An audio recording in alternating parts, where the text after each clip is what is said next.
যে নরখাদকগুলো এই নৃশংস হত্যাকাণ্ড ধর্ষণের সাথে যুক্ত একটা ছাড় পায়। আসামিকে একটা কর্মীর হাতে তুলে দেবে এরকম পুলিশের বিধানে কোথাও লেখা নেই। তাহলে আজকের পুলিশ কেন, সে ক্যাম্পের পুলিশ হোক সেকেন্ডার পুলিশ হোক, আসামিকে পাওয়ার পরে একটা বিজেপি কর্মীর হাতে কেন সেই আসামিকে তুলে দেওয়া হবে? আমরা একটাই কথা, যে বিএটির যেন বিচার হয়, আমরা যেন বিচার পাই, এটাই আমাদের প্রত্যেকেরই দাবি।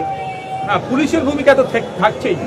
পরবর্তীতে যে ঘটনা ঘটেছে, এই ঘটনার কোনো ঘটার আমার মনে অবকাশই ছিল না, কারণ দায়িত্ব নিয়ে গ্রামের মানুষজন, এবং এটাও বলি অন রেকর্ড, জাত ধর্ম বর্ণের ঊর্ধ্বে গিয়ে প্রতিবেশী হিসাবে সবাই এগিয়ে এসেছিল খুঁজতে। আজও পর্যন্ত সবাই এদের পরিবারের পাশে আছে। একটাই ডিমান্ড, বিচার। ভরসাহীন ভয় আউট যে স্লোগান দিয়েছে, আমরাও দেখতে চাই বাস্তবায়ন হোক। সূর্যপুরের মানুষ, রাজ্যের মানুষ, মাননীয় মুখ্যমন্ত্রী শুভেন্দু অধিকারী মহাশয় যে আশ্বস্ত করেছেন, সেটা শুধুমাত্র কথাই নয়, বাস্তবে যেতে হয় তার অপেক্ষায় আমরা আছি। আমরা অপেক্ষা করব ফাস্ট ট্র্যাক কোর্টের মাধ্যমে এটা নিষ্পত্তি হোক, দ্রুততার সাথে এটা নিষ্পত্তি হোক। এবং আমরা যতটুকু জানি 12 বছরের নিচে পোস্কো এই ধরনের মামলা হলে তার ডেথ পেনাল্টির ব্যবস্থা করা যায়, সেটা এক্ষেত্রে প্রয়োগ হবে। এবং এর একটা শুনলাম যে একটা র্যাকেট চলছে এখানে, এই র্যাকেটে আর কারা কারা আছে তাদেরকে খুঁজে বার করতে হবে, তাদেরকে সর্বোচ্চ শাস্তির ব্যবস্থা করতে হবে এই ধরনের কর্মকাণ্ডের সাথে যুক্ত। কারণ ওইখানে অদূরেই আরো কয়েকটি লাশ পাওয়া গিয়েছিল বিগত দিনে, যার কোনো পরিচয় পাওয়া যায়নি। গতকালকে একটা লাশ উদ্ধার হয়েছে, যেটা এলাকারই মানুষজন যাকে গ্রেফতার করেছে তার বাড়ির অদূরেই তার নাকি বাড়ি। সুতরাং এটা হতে পারে হয়তো ওই ব্যক্তিকে হয়তো এদের অপকর্ম দেখে নিয়েছিল, অন্যায়গুলো দেখে নিয়েছিল, ওকে হয়তো হত্যা করা হলো। সুতরাং এটারও পূর্ণ তদন্ত করা হোক। এখন এরা খুঁজতে বেরিয়েছিল, যখন একজনকে বহুত কষ্ট করে খুঁজে পায়, সেই সময় যখন ফাঁড়িতে নিয়ে আসে, ফাঁড়ির পক্ষ থেকে থানাতে বারবার যোগাযোগ করা হলেও পুলিশ মেন যে থানা, তার আচরণটা সঠিক ছিল না। ঝাঁকলে হয়তো ওই যে থানা থেকে ছাড়িয়ে নিয়ে চলে গিয়েছে, তারপরেই তো এই ধরনের বাকি যে ইনসিডেন্টগুলো ঘটেছে, এই ঘটনা ঘটতো না। কিন্তু দুর্ভাগ্য, সেই তৃণমূলের আমলের মতো পুলিশ মিসিং ডায়েরি করলে দেখছি জয়নগরে আমরা দেখেছিলাম আমাদের বাড়ির বাচ্চাটাকে যেভাবে খুনোতে হয়েছিল, তাদের আচরণও খুব ভালো ছিল, অর্থাৎ তারা সহযোগিতা করেছে, এটাও সহযোগিতা করেছে বলছে। এরা একটু অসত্য পথ অবলম্বন করেনি আর করবেও না। এদের একটাই মোটো হচ্ছে, ওই নরখাদকগুলোর সর্বোচ্চ শাস্তি হোক, ওদেরকে ডেথ পেনাল্টি খামাখায় অহেতুক কারণ আমি বদনাম করা সেটা নয়। কিন্তু ফাঁড়ি থেকে বারবার থানাতে কল করা হলেও যে এখানে পর্যাপ্ত পরিমাণে ফোর্স আনা হোক, কারণ এখানকার পরিবারের লোকজন বারবার ফাঁড়িতে জানিয়েছিল যে সকাল হতে চলেছে, তাহলে কিন্তু এটা একটা বড় রূপ দিতে পারে, আশঙ্কা করছিল। কিন্তু এই মতো পুলিশ পাঠায়নি, এই দেখছি করে এটাকে কাটিয়ে দিয়েছে। সুতরাং এটাকে পুরো তদন্ত করা দরকার। এর সাথে যে পুলিশ কর্তারা বা পুলিশের যারা জড়িয়ে আছে গাফলতির সাথে, তাদেরকেও কিন্তু শাস্তির আওতায় আনতে হবে। তাহলে গোড়া থেকে এটা বিনষ্ট হবে রোগটা। আর যদি এটা গোড়া থেকে বিনষ্ট না হয়, এই ধরনের ঘটনা হয়তো আগামী দিনে ঘটবে।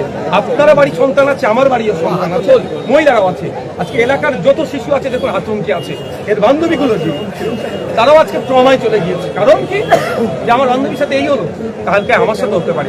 তাই দৃষ্টান্তমূলক যদি শাস্তির ব্যবস্থা করা যায় এবং প্রশাসনের যে গাফলতি হয়েছে সেটাও যদি সঠিকভাবে দেখা হয়, তাহলে দেখবেন এই ধরনের ঘটনা আগামী দিনে ঘটাতে সাহস পাবে না। এবার আমি আবারও রিকোয়েস্ট করবো, ওই ভরসাহীন ভয় আউট এই স্লোগানের বাস্তবায়ন আমরা দেখবো এই সূর্যপুরের মাটি থেকেই হোক।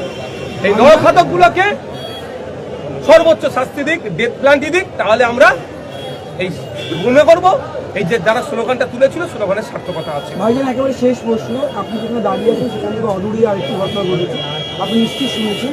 খেলার ছেলে ডেকে নিয়ে গিয়ে তার বন্ধুরা তাকে ফোন করেছে কুকুর, একটি নাবালক, তার একদিন গরিব পরিবার, তারা অভিযোগ করে ছেলেটি কোনো দোষ ছিল না, খেলার নামে ডেকে নিয়ে গিয়ে মতের থেকে মারামারি করে কোনো এই পুরো বিষয়টা নিয়ে কি বলবেন? যে ঘটনা ঘটেছে গত রাত্রি আমরা অবস্থান আমি ক্লিয়ার করে দিচ্ছি, আবার আজকে বলছি ও ঘটনা ছাড়াই।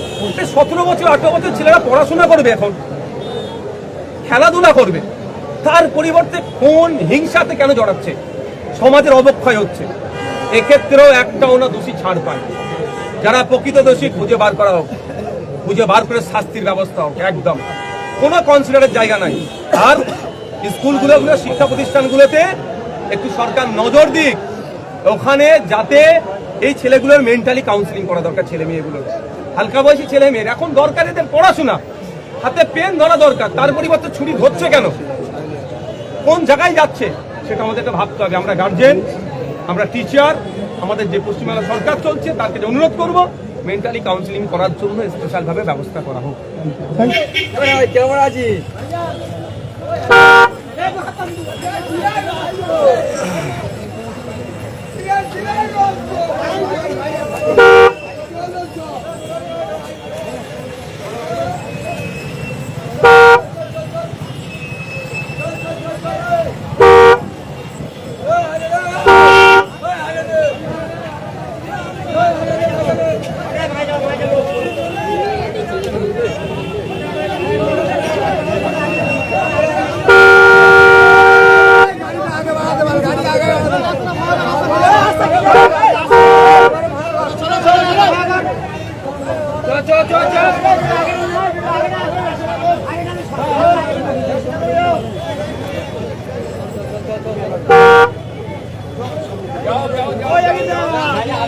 Go,